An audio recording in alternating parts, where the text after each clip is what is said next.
บ่ส่งน้ำเนาะเบิ่งก่อนเนาะเบิ่งดูลายนี่ไอ้เด้อให้เด้อเบิ่งลายก่อนนะเบิ่งลายก่อนลายก่อนเด้อพี่น้อง FC ปึ๊บมาได้บัดนี้บัดเดียวกำลังสะดาบ่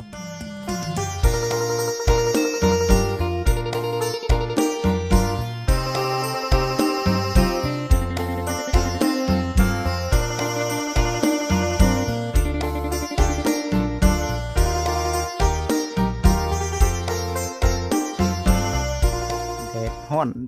เปียงพี่น้องเอ้ยฮ้อนกะบอดีหนาวกะจมพี่น้องเอ้ยเนาะฝนตกกะว่าเปื้อนเนาะมนุษย์มานาเฮานี่เนาะอันใดกะคือว่าบ่พอดีพองามเลยคนเฮานี่เนาะ บ่คำพี่น้องเอ้ยเนาะทางนั้นก็ได้เอาผมเป็นพี่น้อง FC ทุกท่านเนาะกับสบายดีสวัสดี FC เบิดสุขสู่คนคือเก่าอีกเช่นเคยเนาะมื้อนี้ก็ได้บ่จิตเองพาพ่อแม่พี่น้อง FC อยู่ที่เฮือนซานดอนแป้นของทางน้องเถยทองเนาะสืบต่อเอาเครื่องมาคือเก่าเนาะคันว่าสิบ่พาออกมาบัดเบิ่งนี่คือสิสร้างกระไรก้นอยู่หั่นนะพี่น้องเอ้ยเนาะบัดงุบบัดคือว่ามีอยู่ว่าซั่นหั่นนะก็เลยบ่อยากให้สร้างเพิ่นท่าพี่น้องเอ้ยเนาะพอดีว่าทั้งแม่เพิ่นเนาะฝากเงินมาให้บ่จิตเองจำนวนหนึงซื้อของมาให้พี่น้องเอ้ยเด้อสบายดีเอาเลยให้บ่คำบ่เป็นมือกล้อง ให้หัวหน้าบ่ บ่หน้าเอ้ยมาไว้แน่เนาะ ให้บ่คำเป็นมือกล้องให้บ่หน้าเป็นมือกล้องให้เนาะโฟกัสเห็นแต่น้ำตาก็พอได้เพิ่น เห็นแต่น้ำตาเจ้าของเนาะ สบายดี เนาะฮ้อนได้มันนี่ก็ได้ ออนไลน์บ่ บ่ได้ฮ้อนน้อยแล้วฮ้อนได้นี่เด้ของมื้อนี้เนาะอัดเป็นอัดเนาะ คือว่ามีอย่างแน่นี่ โอ้1 2 3คือเห็นนั่นแหละบ่เชียงราย เนาะ มีสีเนาะ จังห้องอากาศโอ้ยไม่ไหวเพิ่น ไปเนาะ เขาได้สิวไหวได้ติ ลองไปก่อนตุ้ม พี่น้องเลยเนาะ เริ่มต้นโอ้นี่เด็กเป็นชิโก้ได้แบบนี้เนาะตั้งปุ๊บป่ะ ตัวนี้คานได้เนาะแต่เพิ่นสิก็ สบายดีไว้ตรงสบายดี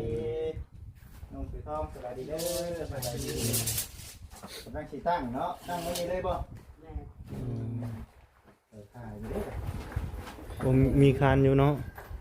ปกติมันเทคานไว้เด้ พอดีเนาะพอดีอันน่ะ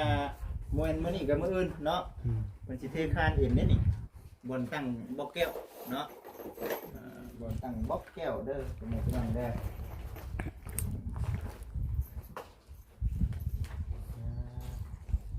มื้อนี้น้องสายดาบ่สบายเนาะพักมานี่แต่น้องเถือทองกับบ่าวทรงเพิ่นน้องเถือทองด้วยมานี่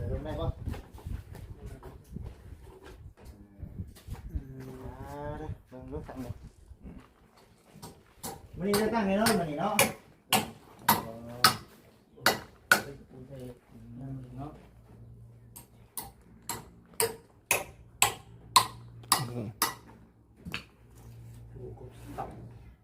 สั่นบ่เป็นปกติเนาะ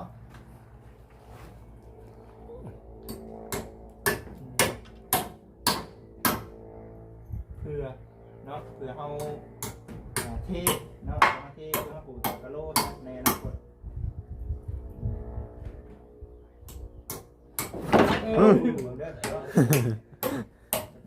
เนาะ3 โมงเป็นบ่3 โมงสิเขา4 โมงได้ไวพอสมควรนี่เนาะได้แล้ว3 โมงครึ่งเลยเด้ 3 โมงครึ่งแล้วเดี๋ยวพอดีมีเวียกไปต่อบ่จิตเองก็ได้อันน่ะสังแก้วเนาะน้องทองมื้อนี้พอดีว่ามีผู้ใหญ่เพิ่นซื้อบกแก้วมาเพิ่มเนาะซื้อบกแก้วมาเพิ่มได้อันนี้คือเฮาเป็นการบ่เฮิงรอบนี่เนาะในการอันน่ะที่ค่าเด่นนี่เนาะใส่บกแก้วเลยบ่ท่าได้เนาะ เร็วเลยเนาะเร็วพี่น้องเอ้ยไป เดี๋ยวเบิ่งไปเนาะ ไป เอาบ่เกี่ยวก่อน เอาบ่แก้วลงก่อนเนาะป้าไปนี่บ่นี่เลยเนาะ โดย นี่ นี่ก็ได้นอนเผาอยู่ดิ ยังนอนอยู่นี่อยู่บ่เด้ ไปเนาะมาพี่น้องอีกทีทุกท่านบ่ส่งน้ำเนาะเบิ่งก่อนเนาะเบิ่งดูลายนี่ไอ้เด้อไห้เด้อเบิ่งลายก่อนนะเบิ่งลายก่อนลายก่อนเด้อพี่น้อง FC อึ๊บมา ได้บัดใดบัดเดียวกับน้องสดาบ่ บ่คือได้นี่ โอ้บ่คือเนาะ เอิ้นว่าลายน้ำ ต้องจัก กูจักไปลายน้ำเนาะลายน้ำแบบนี้นะครั้งแล้วโอ้ยงามเลยนี่โอ้ยเพิ่นว่าบ่ใช่หรอกว่าซั่นนะมืดเนาะ มืดเลยว่าติแบบบ่ฮู้จักแจ้งเลยนะเนาะ จักเจ้งนอนพอดีโอ้มันยังเช่าอยู่นะดิ ยังว่านั่น7 โมงก็ยังว่ามืดอยู่เด้อ แม่พี่น้องเลยพอดีเอามาภูเก็ตเนาะภูเก็ตน้ำแน่ได้ก็เป็นส่วนของทั้งน้องเสนาน้ำแน่นี่นะ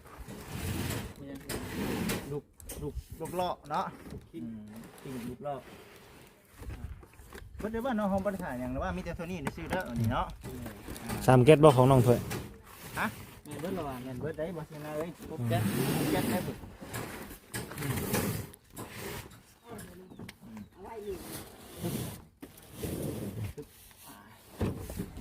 โอ้ย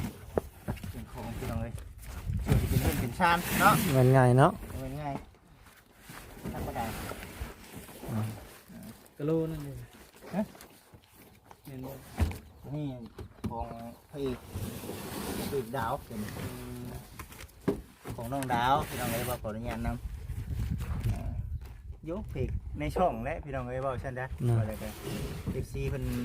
อยากเบิ่งอยากชมเนาะ แม่น น้องเพิ่นคือกันเพจจิตอันนั้นก็เด้อบัดนี้ สีน่าสิเป็นของน้องสดาบ่สิ ที่อาจจะแม่นอยู่เนาะมาพี่น้องเลยดูเชิญร้านนี้เบิดรอ เทคานนี่ก็ถือว่าตั้งเลยเทคานขึ้นนี่ก็เนาะ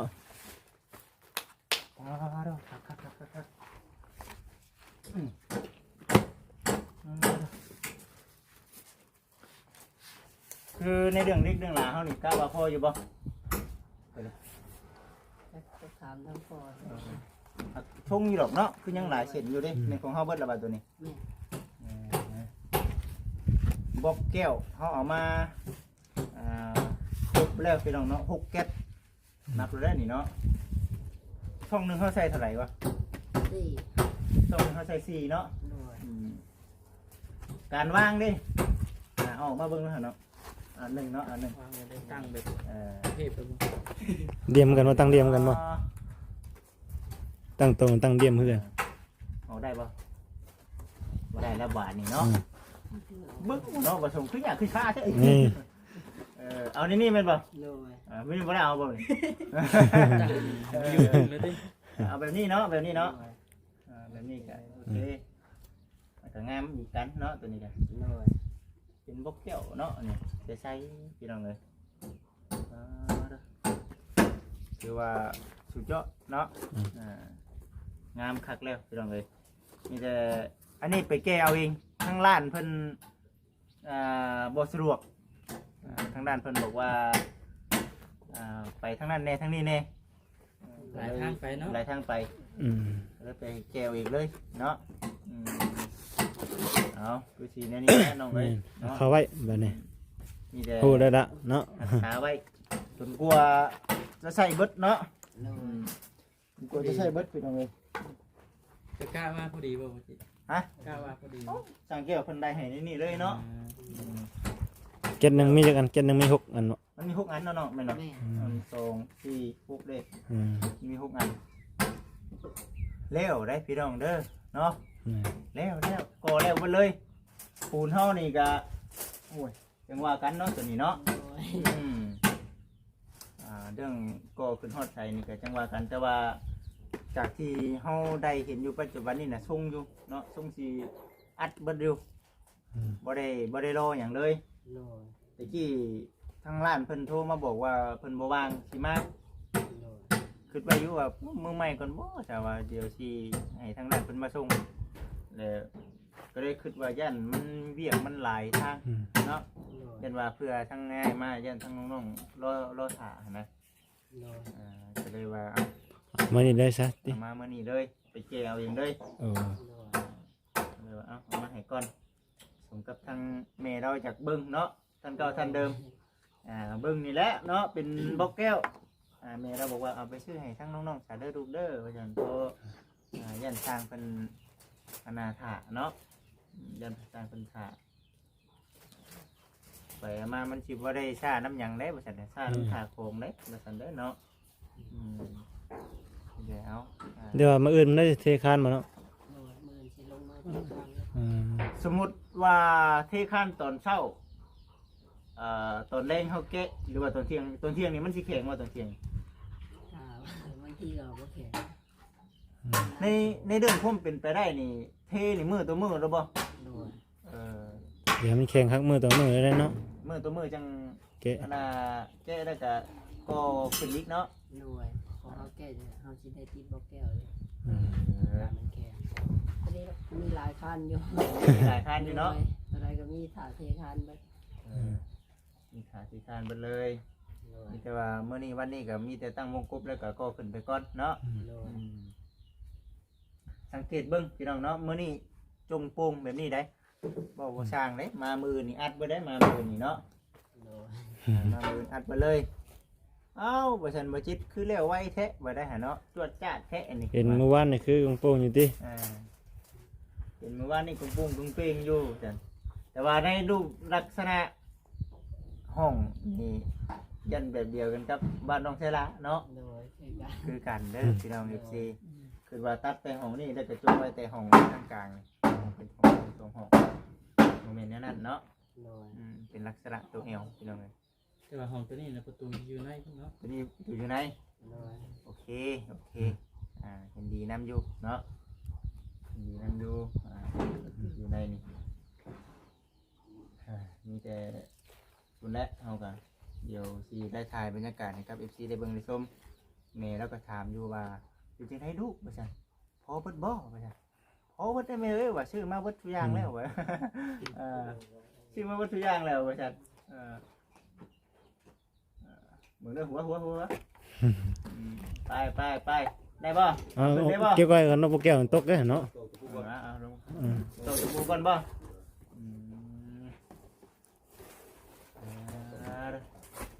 ไปน้องถือทองเฮาคือเก่าเช่นเดิม ดูเรียกคือเอา สิ่งที่สำคัญเนาะขอบบุญขอบคุณทั้งพ่อแม่เพิ่นเนาะแล้วจะบุกเบียบุกงานคือเก่าหั่นแหละเอาเลยเนาะไปเนาะ ขอบคุณทางผู้ใหญ่ใจดีที่ฝากเงินซื้อบอกแก้วให้น้องตีทองก็ขอให้แม่อยู่ดีแม่ในทำงานสิการใดก็ขอให้แม่เจริญในที่การงานเด้อแม่ให้ดูแม่คนใดก็ขอกลับไปหาแม่ลอยเท้าวันเสาร์เลยจ้า สาธุเนาะ ขอบคุณทางไอ้ายที่มาเป็นสวัสดีให้น้องตีทองก็ขอให้ไอ้ายอยู่ดีมีแห้งขอให้ไอ้ายเดินทางปลอดภัยไอ้ายทำงานสิการใดก็ขอให้ไอ้ายเจริญในที่การงานเด้อสา สาธุเนาะแม่ 14เอ้ยไปน้องถือทองเฮ็ดจังก็บัดนี้ไปเฮ็ดงานปกติเลยก็ได้ได้บ่ว่าสิ่งนะ โดยได้อยู่ ได้อยู่ดอกเนาะดีใจน้ำพี่น้องเลยทั้งทำไมเพิ่นคือสีเบิ่งคือสีเห็นนั่นแหละบัดนี้ก็ได้แต่มื้อนี้กำลังเนาะมื้ออื่นนี่ยันก่อแล้วมื้ออื่นมื้อนี้รู้แล้วเนาะ มื้อนี้แหละขึ้นคนละป้องเลยน้องถ้วยกับบ่าวทรง เดี๋ยวตัวนี้ก็เอาอีกแล้วตัวนี้เนาะ ตั้งพร้อมกันเลย ตั้งพร้อมกันเลย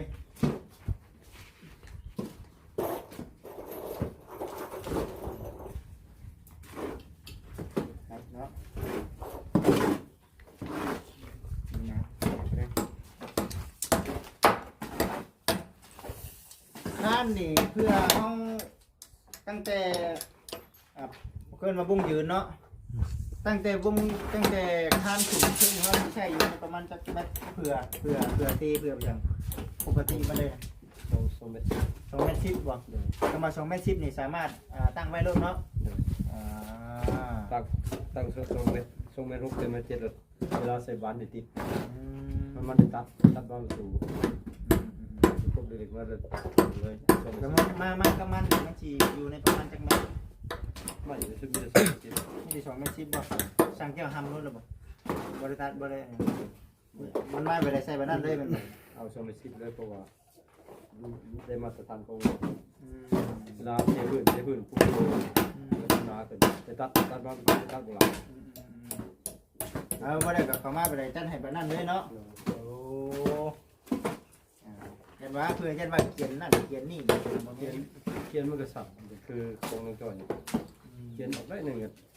ตัดบ้านประตูมืดอ่ะ ในสมัยเราดิ เรือโซนี่ที่มันคือน้องดาวคือน้องดาวกันวงกบสั่นเลย ทุกชั้นน่ะเนาะ วงกบสั่นเขาไปตรงเล็กมันสั่นเป็นอะไรตรงเล็กเสียตีมัน ต่อเด็กเนาะเป็นต่อเด็ก มันก็สั่นมันมาเขาใส่บางคนกีฬาตัดคนนี้น้อยส่งตรงนี้ทั้งทีทั้งคืนมันมันส่งชิ้นเนี่ยเป็นเศษ เนาะไปสำหรับในไหนมันสีจบสีงามคุณตอนนั้นนี่เขาออกมาแต่นองเลยนี่เนาะ เป็นไดปุ่มบ่ ในกลุ่ม บัดนี้คือกอเบิดแล้วบัดนี้กะว่าเบียกเขามันเบิดแต่มีแต่เอาน้ำใส่บัดนี้เนาะมีปั๊บเต็มเอาน้ำใส่ยังสิคนออกอยู่ได้นี่เนาะเบิ่งมัน เอาทำเสร็จ เอาน้ำใส่ก่อนเปล่า เราลองใช้เพื่อเอาไปจะเป็นออก ออกขายเพื่อให้ได้ติ ตักออกใครก็ตักยุ่เข้ามาเลย แม่นอยู่เข้ามาคือนั่นพอติ เป็นคันนี้ต้องลายุ่เขาลายเต็ม อืม ไปตักช่วยตัก ว่าแต่ตอนแรกนี่สวดไปเชื่อดิ แรกนี่ก็ตรวจนี่เลย เออ ตัวยุ่ออกแบบ อยู่ออกติ ยุ่ออกแล้วนั่งเขาลุกลงบุกว่าหรือคนเขามาใส่ยุ่จะหลุมขึ้นมาใส่ เนาะ อันนี้ผ่าเกี่ยวที่เดียวเกี่ยวก็ตั้งเห็นโดนเลย อยู่ออกแล้วเนาะแกะลงไปนี่ได้แล้ว เห็นครัวเสียงใต้มาแล้วเนาะคัน คุณแล้วมาบ่เสียงหน้าบัดนี้กันรอก่อนเนาะ แม่น พา FC รอมื้อนี้ก่อนอัปเดตส่วนของมื้อนี้เด้อนี่เด้อเนาะยังบ่ทันได้อันนั้นเวลาเนาะว่าเสียงหน้าข่อยคิดว่าได้นี่เนาะยังอันนี้นี่เนาะ คุณบ่ส่งเพิ่นก็ได้เป็นยังต้องตอกตะปูบ่ส่ง สิบ่แน่ มันสิบ่แน่นบ่ แม่นี่ละเฮาก็ นี่เนาะคุณทั้งน้องเพิ่นก็ได้ปึ๊บคุณอันนี้คือผสมปูนก็เนาะผสมปูนก็ตัวนี้เอาถือว่าเสร็จสิ้นภารกิจไปอยู่ในส่วนบล็อกแก้วเนาะสังแก้วเลยมีแต่บ่ถ่าและนอกจากว่าปูนบ่พอเนาะหรือว่าเด็กบ่พอเดี๋ยวนี้ซะแต่ว่าบ่คิดว่ามันคงสิพออยู่เอาไปมาบ่สร้างได้เนาะยังมันก็ยังกว้างอยู่เนาะตัวนี้อีกแน่บัดนี้ตัวนี้อีกแน่ตัวนี้อีกแน่ยันปูนเนาะยันปูนนี่แหละบ่พอเรื่องแห่ทรายนี่บ่คิดว่าน่าจะพออยู่เรื่องแห่ทรายนี่เรื่องเด็กได้สายสังแก้วคือยังหลายเส้นอยู่เด็กนี่พอเนาะแต่ว่าตัวปูนเนาะปูนนี่แหละที่ว่ามันยังอยากอันนั้นอยู่เอาสันเนาะเบิ่งไทยให้กับทั้งทำไมเป็นเบิ่งก่อนในเรื่องของทั้งรอบๆบ้านเนาะ อันนี้คืออยู่โซนด้านหน้าเด้อแม่เด้อเนาะโซนด้านหน้าของทางบ้านช่องเฮือนชานลานเป็นของทางน้องสวยทองก็ขึ้นแล้วเนาะยังอยู่ในประมาณประมาณเม็ดหนึ่งเป็นบ่สังเกตฮอดบ่เม็ดหนึ่งนี่ประมาณเม็ดเนาะประมาณเม็ดเดียวหนึ่งนะขึ้นมานี่แล้วกะตัวนี้พี่น้องเลยหอบเบดละเนาะหอบเบดละนี่เลยโอ้โหคักหลายเนาะคืองามแท้ล่ะ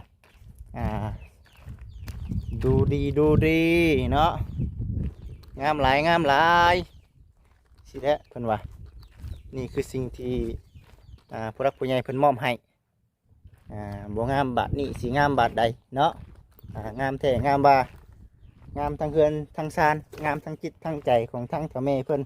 แล้วก็ครอบครัวที่มีน้ำจิตน้ำใจบิแบ่งสดช่วยทั้งน้องๆเนาะได้เฮือนได้ซานเป็นบอนอยู่บอนเศร้าเนาะเป็นบอนพักอาศัยเป็นซานนั้นเป็นนี่ไผก็อยากมีแต่ว่าบ่ค่อยมีโอกาสสิได้ตามใจคิดว่าโอ้อยากให้มันงามแต่ว่าอันนี้งามไปดีพี่น้องเอ้ยคือเฮาผู้เฮาหานี่อยากให้งามได้อยากได้ใหญ่ชั้นนี้ได้บ่ได้เลยพี่น้องเอ้ยคำว่ากำลังเฮาบ่พอแต่ว่าอันนี้กำลังมีก็มีย้อนผู้ใหญ่เนาะฉะนั้นจึงว่าดีใจน้ำน้องเพิ่นนี่อาจจะเป็นบุญวาสนาของทั้งน้องๆเพิ่นเป็นบุญร่วมกันมาจะพูดได้บ่ครับเอ้ยเนาะบอกว่าเชียงหน้าเลยไปคุณต่อไปมอบอันนี้แหละพี่น้องเนาะให้กับทางน้องไซละเนาะเอา FC ทุกท่านเลยเนาะขอให้อยู่ดีมีแห้งปราศจากโรคภัยไข้เจ็บทุกประการเนาะมื้อนี้วันนี้เป็นมื้อที่ว่าเราจิตเองก็ได้รับหน้าที่เป็นสะพานบุญให้กับทั้งพ่อแม่เพิ่นคือเก่าอีกเช่นเคยเนาะสิ่งที่สำคัญที่สุดก็ขอขอบคุญขอบคุณทางแม่หลายๆที่ให้ทางบุจิตเองเป็นสะพานบุญให้ได้คุยได้จาได้เว้าได้ร่มเนาะกับทางพ่อแม่เพิ่นแล้วในส่วนต่างๆอุปกรณ์ต่างๆที่ว่ามันยังบ่ทันเพียงพอเฮาก็สิคอยทยอยหรือว่าได้บอกทางพ่อแม่เพิ่นใหม่เนาะอันใดที่ว่ายังบ่ข้างบ่แน่ก็ได้คือสีในนี่แหละพี่น้องเอ้ยสำหรับมื้อนี้ก็ถือว่าโอเคแล้วสำหรับพี่ว่ามื้อนี้เนาะรอรุ่นรอชมเบิ่งไปนํกันเด้อพ่อแม่พี่น้องเด้อสิเป็นจังใดสิออกมาแบบใดก็คอยเบิ่งคอยชมคอยให้กำลังใจเนาะ เอาสำหรับคลิปนี้ขอให้แม่และก็ครอบครัวอยู่ดีไม่แห้งปราศจากโรคภัยไข้เจ็บทุกประการคิดเงินขอได้เงินคิดคำขอได้คำเวียกการงานเทศอยู่ขอให้รับเดินไปโดยดีขอให้มีแต่คนหักคนแพงขอให้มีแต่คนหักคนหอมขอให้อายุมันคนยืนเนาะอยู่เป็นหุ่มโพหุ่มไส้ให้ลูกให้หลานตลอดปีตลอดไปเป็นหุ่มโพหุ่มไส้ให้กับคนทุกคนยากตลอดปีตลอดไปเด้อแม่เด้อเนาะลำรวยขึ้นกว่าเก่า FC นำสำหรับคลิปนี้ขอกล่าวคำว่าสบายดีเด้อพี่น้องเด้อโอเค